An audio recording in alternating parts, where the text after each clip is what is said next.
156 Epílogo. Pensamentos percorrendo o mundo. Os primeiros experimentos da intenção.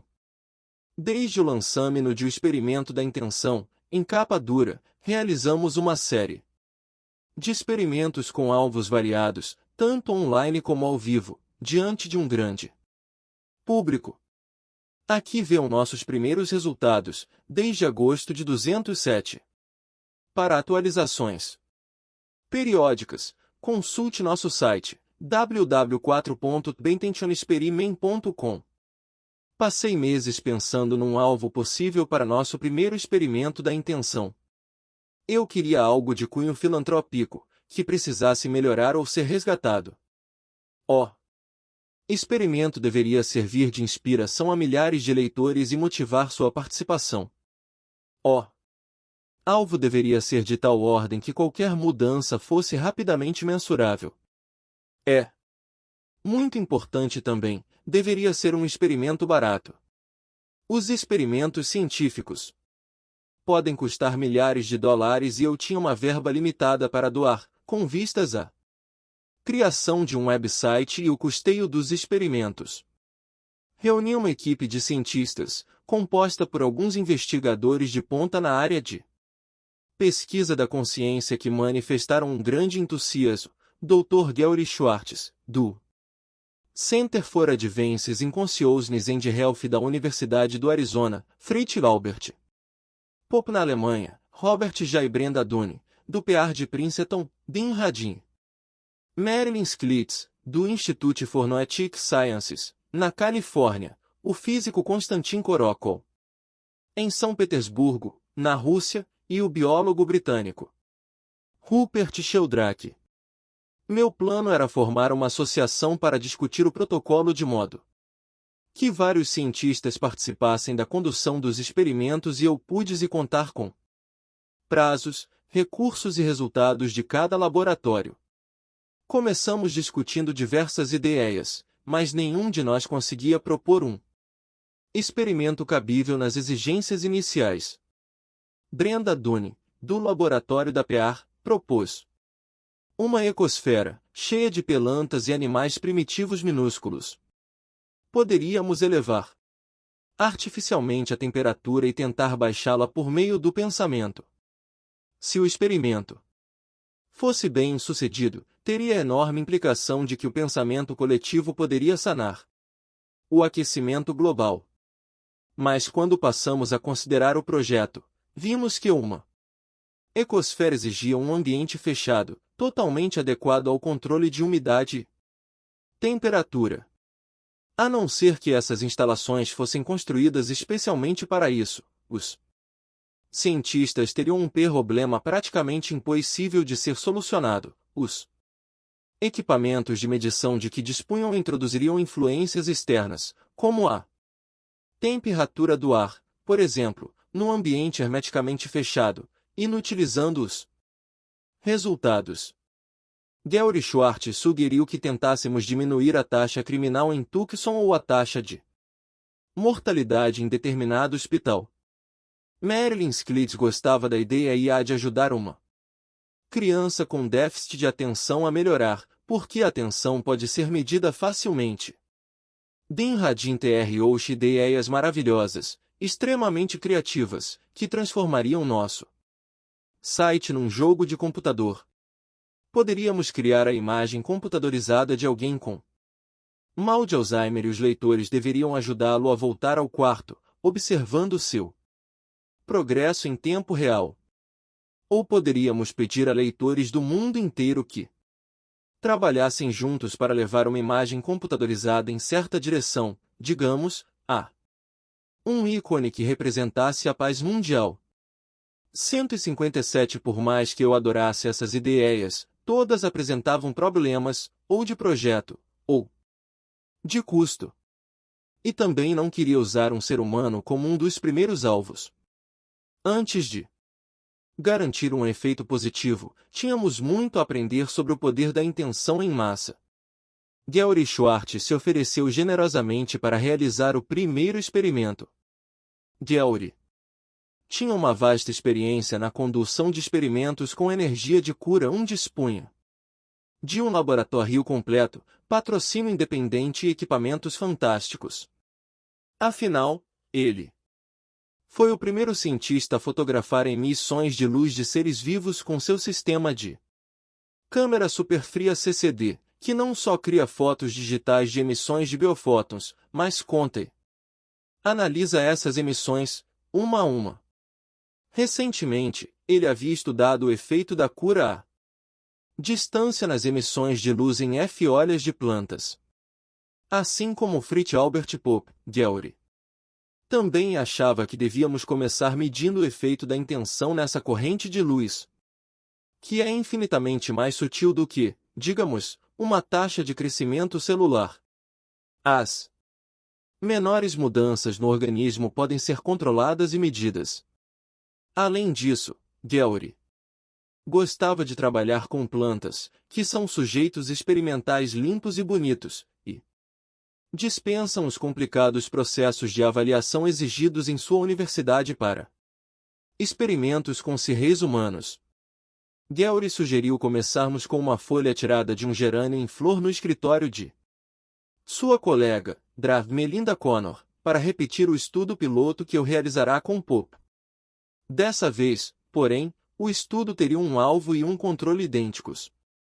Ambos seriam submetidos a essas mesmas condições, mas somente um deles receberia intenção. Os participantes saberiam qual era o alvo, mas os cientistas só saberiam depois que calculassem os resultados. Mais uma vez, mal pude disfarçar minha decepção quanto ao alvo sugerido. Argumentei que, para convencer milhares de pessoas a participar de um experimento de intenção, seria preciso que elas se envolvessem com a mente e o coração, e dificilmente uma folha iria excitar a imaginação global. Lembra quando a personagem de Jodie Foster no filme Contato fica impaciente para entrar num wormhole, um buraco no espaço-tempo, disse Georg. O outro cientista diz: passinhos de formiguinha, e lia. Passinhos de formiguinha. Estávamos prestes a fazer história na ciência com um projeto experimenta aéreo que nunca fora tentado. Tínhamos que começar de baixo. O primeiro passo era estabelecer que os pensamentos de uma grande quantidade de pessoas ao redor do mundo poderiam ter um efeito, qualquer que fosse esse efeito. Só depois disso poderíamos ser mais ambiciosos. Quanto aos alvos, só me restava sorrir diante da ideia de começarmos com uma folha.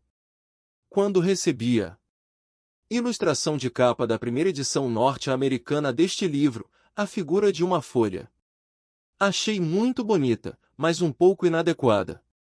O que uma folha tem a ver com o assunto? Agora a folha seria nosso primeiro sujeito experimental, e acabaria sendo o leitmotiv de o experimento da intenção. Hoje uma folha, amanhã, um mundo. Como eu não tardaria a saber, mesmo esse experimento tão simples exigia o protocolo de 50 passos, seguidos a duras penas por Mark Bocuse, técnico de laboratório de Georg. Mark selecionou 2 folhas de gerânio idênticas em tamanho e número de emissões de luz. Para obter significância estatística, precisávamos de dados em mais de 30 pontos. Para comparar as 2 folhas, Georg teve a ideia de fazer 16 furinhos em cada folha, de modo que teríamos pontos de comparação mais que suficientes. Antes de lançar nosso primeiro experimento online na internet, planejado para 24 de março de 2007, decidimos fazer uma prévia com o público de uma apresentação sobre experimento da intenção organizada por minha editora em Londres, em 11 de março. Usando uma webcam, Mark colocaria a imagem ao vivo de cada folha em sua página da web, acessível somente a mim e a meu público em Londres.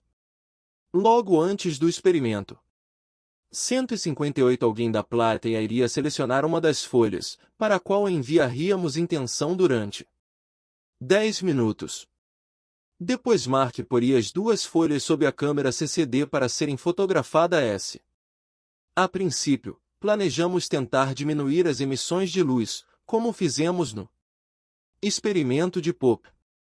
Mas, à medida que 11 de março se aproximava, fiquei pensando se uma instrução para diminuir a luz não iria confundir as pessoas, principalmente quando eu lançasse o experimento na internet. Muitos iriam instintivamente tentar aumentar a luz. Telefonei para Gary meia hora antes do experimento, que seria às 5 horas da tarde, no horário de Londres, sugerindo inverter a instrução, para que o público tentasse aumentar as emissões de luz. Gary concordou, dizendo-me que orientasse os presentes a usar o pensamento para fazer a folha brilhar. Pedimos a uma pessoa da plateia que jogasse cara ou coroa para escolher a folha-alvo, que colocamos no projetor de PowerPoint. Após um exercício simples de aquecimento com um público, capítulo 13, pedi que enviasse a intenção para a folha brilhar, ao som de Choco Rei, um cântico reiki de Jonathan Goldman que passamos a usar em nossos experimentos. Mark me pediu que só revelasse qual era a folha escolhida depois de terminar seus cálculos. Gary me telefonou uma semana depois, muito animado. Você não vai acreditar. A folha que recebeu intenção está brilhando muito mais em comparação com a outra, que parece ter tido um efeito rejeição. De fato, o resultado da intenção foi intenso a ponto de ser visto imediatamente nas imagens digitais criadas pelas câmeras CCD. Em termos numéricos, o aumento de biofótons foi estatisticamente muito significativo. Todos os furinhos na folha escolhida estavam cheios de luz, enquanto todos os furinhos na outra folha permaneciam escuros. Gary enviou os resultados para uma revista científica, o que me impede de publicar as fotos neste livro. As normas ditam que os detalhes de um experimento científico sejam publicados primeiramente com a aprovação de um conselho editorial, numa revista especializada, antes de serem postos em circulação por outros veículos. Empolgados com esse sucesso estrondoso, confirmamos o experimento maior para 4 de março, às 5 horas da tarde no horário de Londres. Gary e sua equipe levantaram a hipótese de que as pessoas necessitavam de uma imagem ao vivo para fazer conexão com o alvo. Entretanto, nosso técnico de sistemas 10 aconselhou o uso de uma imagem de webcam, que poderia perder a qualidade se milhares de participantes acessassem ao mesmo tempo. A segunda melhor possibilidade seria uma câmera digital, que iria colocando imagens novas a intervalos de alguns segundos. Mark tinha 2 câmeras dessas, que poderiam ser ajustadas para ir atualizando no site a imagem das 2 folhas a cada 15 segundos. Meia hora antes do início do experimento, chamei minha filha de 10 anos, Ania. Como este livro é dedicado a essa mestra da intenção, era justo que ela jogasse a moeda para escolher a folha. Sentamos diante do nosso iMac em casa, como milhares de outros participantes. Às 5 horas da tarde, não conseguimos acessar o site. Ficamos tentando durante 40 minutos, muito além do tempo previsto para o final do experimento. Se não podíamos entrar, era muito provável que ninguém mais podia. Telefonei para nosso técnico de sistemas e ele confirmou o que eu já imaginava: o site tinha caído por excesso. Éramos vítimas do nosso próprio sucesso. Umas 10.000 pessoas tentaram participar do experimento, disse ele, e isso superlotou o site. Muitas pessoas escreveram dizendo que haviam tentado enviar a intenção mesmo assim. De fato, quando Gary e sua equipe terminaram a análise, os números indicavam certo movimento na direção prevista. Mas com tantas pessoas confusas, sem conseguir acessar o experimento, os resultados não eram conclusivos. Comecei a perceber que o maior desafio não era demonstrar o poder da intenção, mas encontrar um sistema de internet sofisticado o bastante para permitir a milhares de pessoas, 159 em todo o mundo, acessar a mesma imagem ao vivo, ao mesmo tempo. Passei tanto tempo escolhendo o alvo que nem considerei as questões técnicas para que milhares de pessoas abrissem a mesma página exatamente no mesmo momento. Como eu viria descobrir nos dias seguintes? Um movimento de tal porte requer uma capacidade muito maior do site. Temos uma contagem regressiva no site, marcando os dias, horas e minutos que faltam para um experimento. Levando em conta a decepção de tantos leitores, ajustei a contagem regressiva para 14 de abril, comprometendo-me a ter uma solução para o problema em apenas 3 semanas. Contratamos uma equipe de web designer chamada Vision. Tony Wood, o diretor, convenceu-nos de que, para suportar o aumento súbito de tráfego na web durante os experimentos, o melhor seria criar outra página, fora do site principal. Tony propôs também controlar a paginação em vez de deixar a cargo dos usuários a navegação pelas páginas. Se todos os leitores clicassem no mesmo botão ao mesmo tempo, o site poderia congelar. A capacidade de um site para suportar um grande número de acessos simultâneos depende da potência do servidor da aplicação. Para funcionar, precisávamos dispor de uma imensa capacidade do servidor. A conselho de Tony, alugamos o espaço do servidor de uma empresa que fornece os servidores do Pop Idol, o equivalente inglês do American Idol. Não queríamos correr riscos. Essa companhia tinha vasta experiência na prevenção de engarrafamentos na web. Tony e sua equipe sugeriram que fizéssemos 2 experimentos. Em 14 de abril seria um teste para o definitivo, em 21 de abril.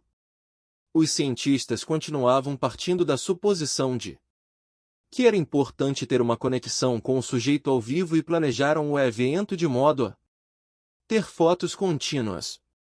Dessa vez Gowry sugeriu, como variação, que usássemos grãos de vagem como alvo para brilhar. Nosso trabalho foi recompensado. Quase 7.000 pessoas, de 30 países, participaram do experimento e pouquíssimas tiveram problemas de acesso, que nossa equipe estava de prontidão para resolver. 9 servidores permaneceram interconectados para distribuir a carga. Já no começo do experimento, ficaram quase lotados. Dessa vez, depois que Gowry analisou os resultados, o experimento da vagem apresentou um forte efeito brilhante, tal como o experimento em Londres, mas fraco em termos estatísticos, muito devido às limitações do equipamento de imagem. Gowry me passou um e-mail dizendo: as vagens seguiram a direção prevista, mas os resultados não alcançaram significância estatística. No entanto, havia apenas 12 grãos por condição, brilho e controle. Se fosse possível ter a imagem do dobro de grãos, os resultados teriam alcançado significância estatística, pelo que é chamado de análise de potência em estatística. Ponto. Em outras palavras, mostramos um grande efeito, mas seria preciso mais vagem só para satisfazer a definição científica de significativo. Por alguns instantes, os participantes acharam que estavam vendo realmente os brilhos dos grãos. Constava no protocolo que, uma vez iniciada a intenção, eu deveria telefonar para Mark e ele acenderia uma lâmpada fluorescente. Fiquei tão preocupada com a tecnologia que esqueci de dizer a Mark para acender a luz. 2 minutos decorridos do experimento. Lembrei-me de repente e liguei para Mark.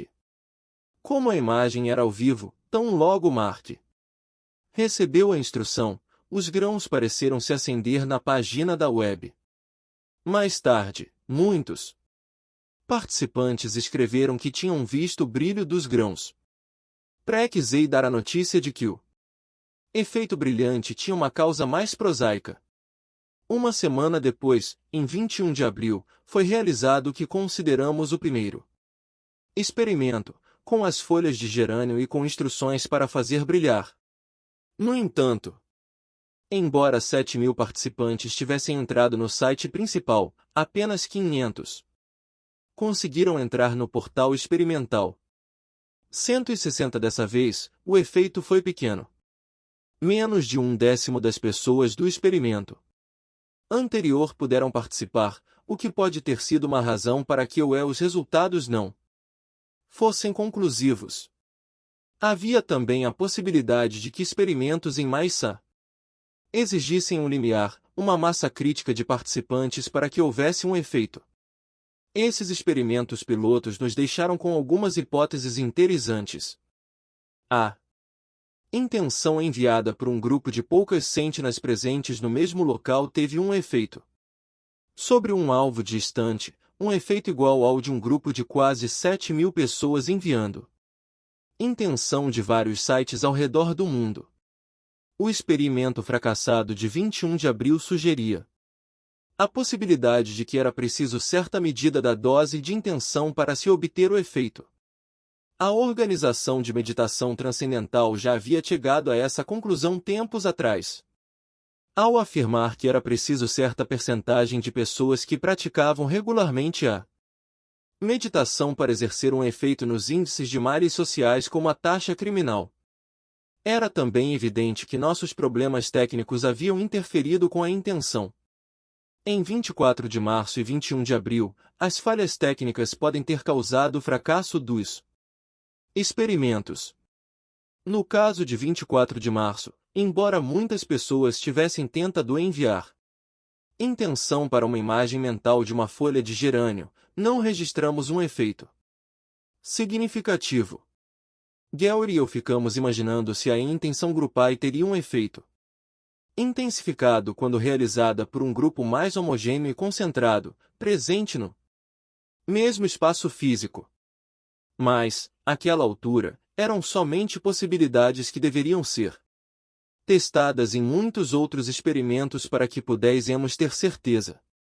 A escassez de efeito em 21 de abril podia ser atribuída tanto ao pequeno número de participantes como aos problemas técnicos. Era cedo para podermos afirmar. Eu estava ficando um pouco desencorajada pelas dificuldades técnicas. O site seriado para esses experimentos simplesmente não servia para a intenção em massa e muitas soluções sugeridas por técnicos de sistemas eram caras demais. A tecnologia do segundo experimento tinha funcionado, mas a conta foi altíssima. Só meia hora de atividade do servidor custou 6.000 libras, e as páginas especiais custaram muitos milhares a mais, muito além do que eu poderia doar a cada experimento. Enquanto tentávamos achar um meio de vencer esses desafios técnicos, algo extraordinário ocorreu em nosso site. Um veterano do Exército dos Estados Unidos escreveu no fórum do site, ofere, sendo-se para ser o primeiro sujeito experimental humano. Ele tinha um problema de coluna, suas vértebras coladas não permitiam que ele se virasse para os lados e vivia sentindo dor constante.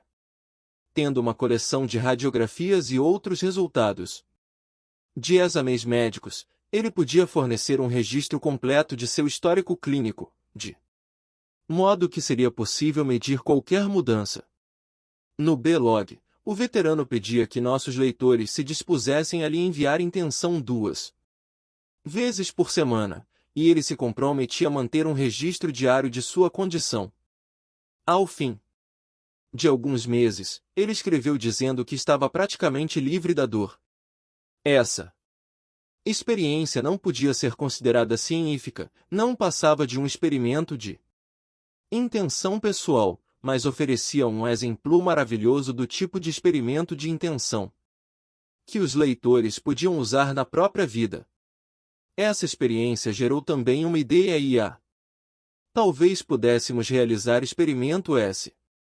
informais com outras pessoas doentes ou sofrendo de males físicos, lançando uma intenção semanal. Coloquei a foto de um homem com esclerose múltipla, convidei os leitores ali. Enviar a intenção no sábado seguinte e também a indicar outras pessoas necessitadas. Pouco depois, recebi dezenas de pedidos, pessoas com câncer, crianças com dano cerebral ou defeitos de nascença, parentes que haviam se distanciado, bichos de estimação machucados. Eu fazia uma seleção cuidadosa e colocava no site a foto para cada intenção da semana: uma criança com paralisia cerebral, um recém-nascido com dano cerebral após um parto difícil, uma adolescente que fugiu de casa, uma mulher de meia idade que encontrou o amor de sua 161 vida e em seguida descobriu que tinha câncer no seio. Nosso site estava se tornando o equivalente cibernético de um grupo de oração semanal. O maior sucesso da temporada, por enquanto, foi ajudar a trazer a adolescente de volta para sua mãe. A menina de 16 anos havia saído de casa e a mãe temia que estivesse sob a influência de um grupo pesado de colegas lésbicas, pois ela dizia ser gay. A mãe não era antiga mas achava que a filha estava sendo influenciada, e não verdadeira consigo mesma. Enviamos intenção para que mãe e filha se comunicassem com mais franqueza. Algum tempo depois, recebi uma efusiva mensagem da mãe dizendo que a filha tinha voltado para casa 3 semanas após o início das intenções, e passaram a conversar com honestidade. Carinho. A menina admitiu não ser realmente gay, revelando que sua dificuldade de confiar nos homens era derivada do relacionamento com seu pai. Nem todos os sujeitos foram bem-sucedidos. A recém-casada que tinha câncer no seio morreu 3 dias antes de enviarmos a intenção. A menina com paralisia cerebral não apresentou melhora. Entretanto, o site logo se tornou um centro de cura. Quando um bebê com dano cerebral foi escolhido para a intenção da semana, 4 curadores, inclusive um havaiano Kauna, escreveram aos pais do bebê oferecendo curas especiais durante nossa intenção. E parece que bastou o pensamento de ser a intenção da semana para que um homem, mesmo antes de se inscrever, se recuperasse bem de uma cirurgia que tinha um prognóstico pior. Em nossos experimentos científicos, estabelecemos evidências muito preliminares de que a intenção grupal podia afetar um minúsculo processo biológico. Em junho de 2007, era a hora de subir mais um degrau, enviando intenção para algo mais representativo no campo da vida real. Gary, Mark e eu começamos a discutir a ideia de testar o efeito da intenção no crescimento de plantas. Já existiam dados interessantes sobre sementes e intenção. O psicólogo canadense Bernard Grady havia realizado vários estudos, mostrando que sementes regadas com água vibrada por um curador germinavam e cresciam mais rápido que os controles. 2 Depois a pesquisadora Serena Roney e Doug L. e o parapsicólogo Jerry Southvan, ambos britânicos, testaram se a intenção de cura poderia afetar a saúde e o crescimento de plantas numa fazenda orgânica como Real. Escolheram alfaces, que germinam com rapidez e permitem um grande número de testes. Nesse estudo, porém, o curador foi orientado a enviar intenção diretamente para as sementes. No primeiro teste, as sementes que receberam intenção não brotaram mais rápido nem cresceram mais, porém ficaram mais saudáveis, com menos fungos e pragas que os controles.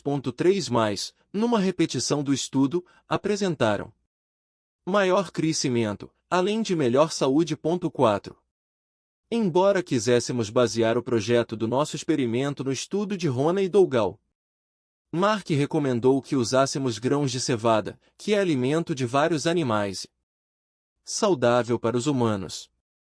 Seguindo o estudo da alface, Gary e Mark planejavam preparar 4 conjuntos de grãos, sendo 3 para controle, a fim de eliminar achados casuais. Como a renovação contínua da foto ao vivo tinha sido um fator importante na necessidade de tanta potência do servidor nos estudos anteriores, perguntei se podíamos usar uma única foto do alvo nos novos experimentos. Uma foto simples tenha funcionado no estudo piloto de Fritz Popp em Londres. Na verdade, na parte das algas, eu havia mostrado aos participantes do estudo a figura de uma alga qualquer que eu tinha fotografado numa visita ao laboratório de Popp, e não da alga que recebeu a intenção. Talvez uma foto, qualquer foto, dispusesse a mente a fazer conexão com o alvo. No verão de 2007, fiz muitas apresentações para plateias de diversos países, o que me deu numerosas oportunidades de testar esse novo experimento em locais variados. Programamos o teste do experimento para ser realizado com um público de 500 pessoas, na Austrália. Mark me enviou fotos dos 4 conjuntos de grãos de cevada, cada conjunto num saquinho. Antes de darmos início, pedi a um dos presentes que escolhesse um alvo ao 162 acaso. Tentamos fazer uma formulação da intenção nos moldes da usada no experimento de Roney e Doug L., para que os grãos-alvo tivessem uma germinação mais saudável, maior crescimento e mais saúde. Ao fim de 10 minutos de intenção, Mark plantou os grãos e fez medições metódicas durante as 2 semanas seguintes.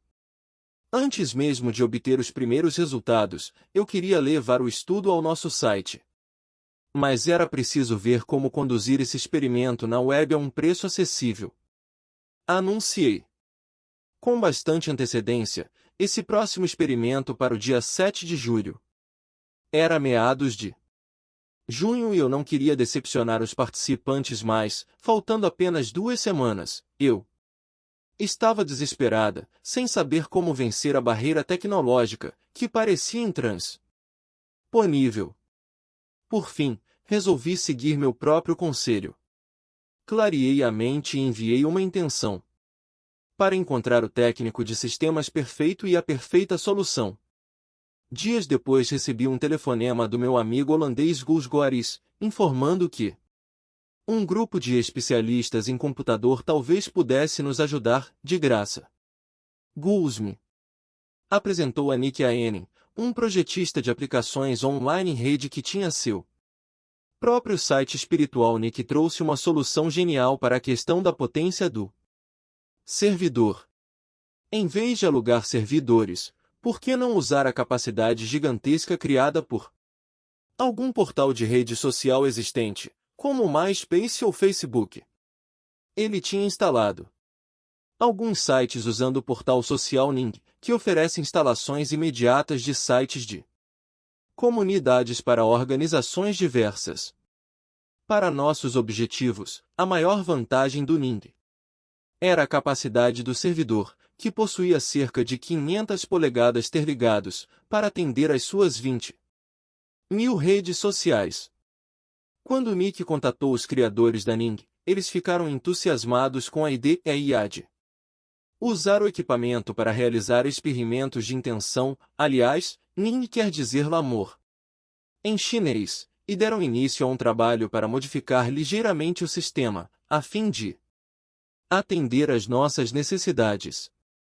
Quando terminaram, disseram que nosso sistema estava apto a receber 100.000 usuários simultaneamente.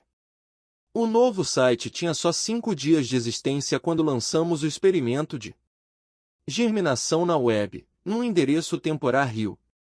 Como meu público não tinha sido avisado com antecedência sobre esse site, apenas 500 pessoas participaram. No que me diz respeito, independentemente da avaliação científica dos resultados, o experimento foi um sucesso espetacular. O site se manteve muito bem apesar das instruções para que todos os participantes entrassem na mesma página exatamente no mesmo instante. Poucas semanas depois, Mark me escreveu dizendo que, nos 2 casos, nossa intenção não alcançou um efeito mensurável. Em sua análise preliminar, o estudo realizado na Austrália e o estudo na internet não apresentavam diferenças entre os grãos-alvo e os controles. Gowry receava que os dois estudos tivessem sofrido contaminação de intenções. Para garantir que os 4 conjuntos de grãos tivessem as mesmas condições de luz, umidade e composição do solo, Mark tinha plantado os alvos e os controles no mesmo canteiro, com a mesma terra. Como as sementes não foram isoladas umas das outras, poderia ter havido uma contaminação por biofótons. Em outras palavras, os grãos poderiam ter comunicado a intenção aos controles por meio de emissões de luz. O maior desafio do método científico é determinar por que alguma coisa funciona ou por que não funciona. Uma falha pode sugerir miríades de possibilidades. A falha desses experimentos poderia significar que a intenção não pode fazer grãos saudáveis germinarem, ou crescerem mais rápido que o normal, ou que não podemos tornar um sistema saudável ainda mais saudável. Vimos isso em diversos estudos relatados em O Experimento da Intem. Ou talvez a intenção não tenha sido bastante específica. Só definimos que as plantas crescessem mais rápido e mais saudáveis que o normal. Ou talvez, como Gowry suspeitava, o projeto físico do experimento tenha contaminado os resultados por emissões de luz ou pelo espaço compartilhado. E como o número de participantes foi muito menor, talvez não houvesse uma massa crítica de pessoas suficiente. 163 para se obter um efeito. Na exploração desse território virgem, a mais remota possibilidade devia ser considerada. Decidimos tentar novamente o experimento numa oficina que eu conduzia em Rhinebeck, em Nova York, com uma intenção mais específica e as amostras isoladas, para impedir que trocassem informação. Melinda Connor recomendou que formulássemos uma intenção muito mais específica. Minha intenção é que todos os grãos em nosso grupo-alvo cresçam pelo menos 7 centímetros até o 4º dia depois de brotar.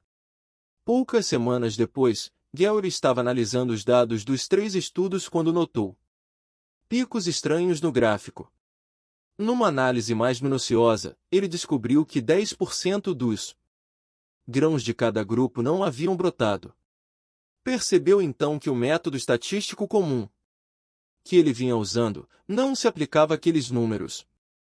Se a distribuição de números desvia muito da curva normal, o método mais preciso para análise é por meio da estatística não paramétrica, que não requer distribuição normal. Gowry fez nova análise dos dados, usando 2 métodos não paramétricos para examinar a combinação dos experimentos 1 e 2 métodos para examinar o experimento 3 separadamente. No dia 2 de agosto ele me escreveu muito entusiasmado, contando que havia chegado a resultados espantosos. Em cada um dos 3 experimentos, os grãos escolhidos como alvo e que germinaram eram mais longos que os grãos S de controle. Um gráfico dos dados mostrava esse resultado em relevo e, analisados em conjunto, todos os grãos intencionados cresciam mais que os controles. O terceiro estudo precisava ser analisado separadamente, pois o projeto era diferente. Com um timulpo mais longo de crescimento, uma intenção mais focal, instruções específicas para crescimento, e condições físicas separadas para cada conjunto de grãos. Segundo seus cálculos, o estudo de Rhinebeck tinha gerado um crescimento significativamente maior geral, tanto nos grãos escolhidos como nos de controle, do que os 2 outros. Os resultados combinados dos experimentos 1 e 2 mostram um efeito significativo num conjunto de estatísticas e o experimento 3 mostrou um efeito significativo nos 2 conjuntos de estatísticas. Suspeito que o teste 3 é superior aos testes 1 e 2 por uma série de razões, inclusive as instruções de intenção mais focais, maior tempo de crescimento e separação das sementes em condições tais que a contaminação potencial de energia S em tensões ou a comunicação por meio da água e via biofótons foram minimizadas, escreveu Geary. Isso nos apresentava possibilidades ainda mais complicadas. Um grupo de 500 pessoas espalhadas pelo mundo inteiro produziam o mesmo efeito que um grupo do mesmo tamanho reunido no mesmo local, mas a meio mundo de distância do alvo. A julgar por esses dados, não havia fronteiras. Até um grupo de 100 pessoas numa sala no estado de Nova York tinha sido capaz de afetar profundamente uma amostra de sementes a 5.000 quilômetros de distância. Agora que os problemas tecnológicos parecem estar resolvidos, vamos deixar para trás as vagens e as folhas. Estamos preparando um primeiro estudo humano bem simples, além da nossa ecosfera, e um primeiro experimento para tentar mudar o pH da água, o que poderá ter grandes implicações para nossa capacidade de limpar lagos e mares poluídos. Tenho conversado também com Deepak Chopra e sua Alliance for New Humanity sobre a criação de um experimento da intenção para reduzir os conflitos num dos lugares mais nervosos do mundo. Várias empresas nos procuraram pedindo um experimento da intenção em suas instalações para diminuir o absenteísmo. Vamos examinar melhor se é necessário um limiar de pessoas para a intenção em massa ou se a intenção funciona melhor quando os participantes ocupam o mesmo espaço físico. 164 Ao conduzir um estudo científico, você atravessa terrenos desconhecidos um pouco sem rumo, sem bússola.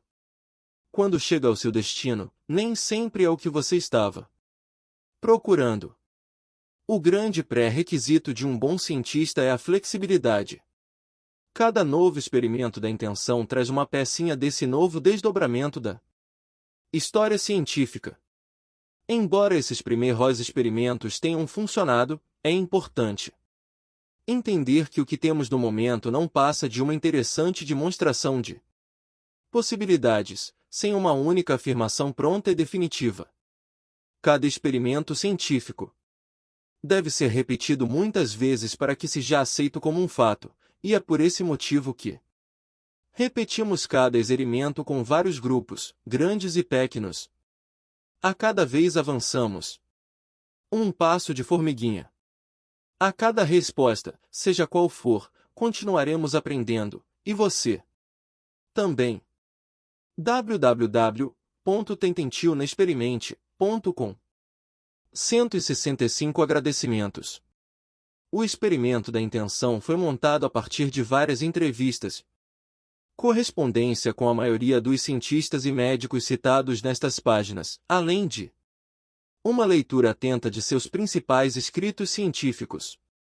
Dentre esses cientistas, estão Harald Atmanspacher, Selev Baxter, Dick Bierman, Kaslav Bruckner, Melinda Connor, Eric David, Richard Davidson, John Diamond, Walter Dibre, Thomas Durto, Sayantani Ghosh, Stuart Ameroff, Valerie Hunt, Mitch Krukov, Konstantin Korokov, Stanley Krippner, Sarah Lazar, Leonard Leibovitz, Todd Murphy, Roger Nelson, Michael Persinger, Fritz Albert Pope, Dean Radin, Danny Resnick, Thomas Rosenbaum, Method Saniga, Marilyn Sklitz, Geary Schwartz, Jerome Stone, Ingus Van, William Tiller, Eduard Van Vie Fred Alan Wolff. Entrevistei também muitas pessoas treinadas e dotadas na arte da intenção, videntes, como Ingus Van, mestres de Qigong como Bruce Kumar Francis, curadores como Eric P.R.L., além de vários outros curadores talentosos, que responderam ao extenso questionário. Sou especialmente grata a Vlaco Vedral, que me iniciou nos mais recentes achados da teoria quântica, a Geary Schwartz, por suas muitas ideias criativas e sua ajuda em várias frentes, a William Tiller, que se deu ao penoso trabalho de me explicar suas teorias, a Stanley Krippner, que me indicou muitas direções e muitas pesquisas, e a Dean Radin, por sua ajuda extra na ciência da retro-intenção. Devo muito a Cleve Baxter, Dick Bierman, Kaslav Bruckner, Richard Davidson, Saigoshi, Konstantin Korokol, Stanley Krippner, Sarah Lazar, Todd Murphy, Michael Persinger, Fritz Albert Pope, Dean Radin, Thomas Rosenbaum, Gary Schwartz, Jerome Stone, William Tiller, Eduard Van Vie e Vlaco Vedrell.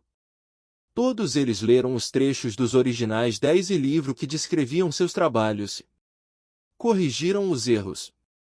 Dentre os livros, devo muito ao B. Careful What ou Pray For, de Leori Dossey, a excelente compilação Consciousness and Alien, de Marilyn Sklitz, aos vários livros e ao excelente website de Daniel Benor, aos livros de William Tiller, ao Entangled Minds, de Dean Radin, e ao Primary Perception, de Cleve Baxter. Diversas bibliografias divulgadas pela internet foram de grande ajuda, dentre elas a bibliografia do Entangled Minds, de Radin, a de The Science of Meditation, de Michael Murphy, e as de Stefan Schwartz para o projeto Retro PK.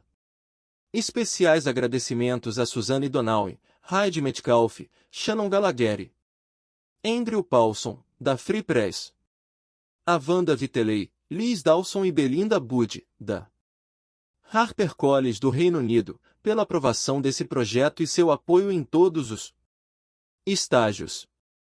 A minhas editoras Leslie Meredith e Kate Carrington, aos copydesks com seus Olhos de Águia, Andrew Coleman na Inglaterra, e Viola e Brian Schoffen nos Estados Unidos, que acharam várias formas de melhorar o manuscrito.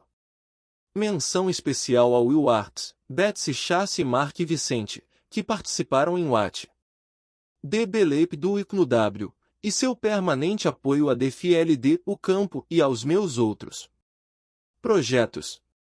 E muito obrigada a toda a equipe da minha empresa Conatus, particularmente Tony Edwards, Joanna Evans, Nicolette Vuvan e Pavel L. Mikolowski, que tiveram grande participação em Living the Field. Meus agentes Russell G. Allen e Daniel Baror mais uma vez demonstraram um interesse extraordinário desde o início deste projeto, e trabalharam incansavelmente ao redor do mundo para encontrar-lhe o melhor abrigo. 166 Agradeço pelo que aprendo a cada dia com minhas filhas Caitlin e Ania sobre o extraordinário poder da intenção. As contribuições de Robert Já, Brenda Dunne e Fritz Albert Pope, Eduard Van Vie, Sophie Cohen, Anne-Marie, e toda a equipe do International Institute for Biophysics, na Alemanha, que realizaram o primeiro experimento da intenção, tem um valor incalculável. Sem eles, este livro não existiria. Por fim, como sempre, a maior dívida de gratidão na produção deste livro é para com meu marido, Brian Hubbard, por ter plantado a primeira semente e cuidado da planta enquanto ela crescia.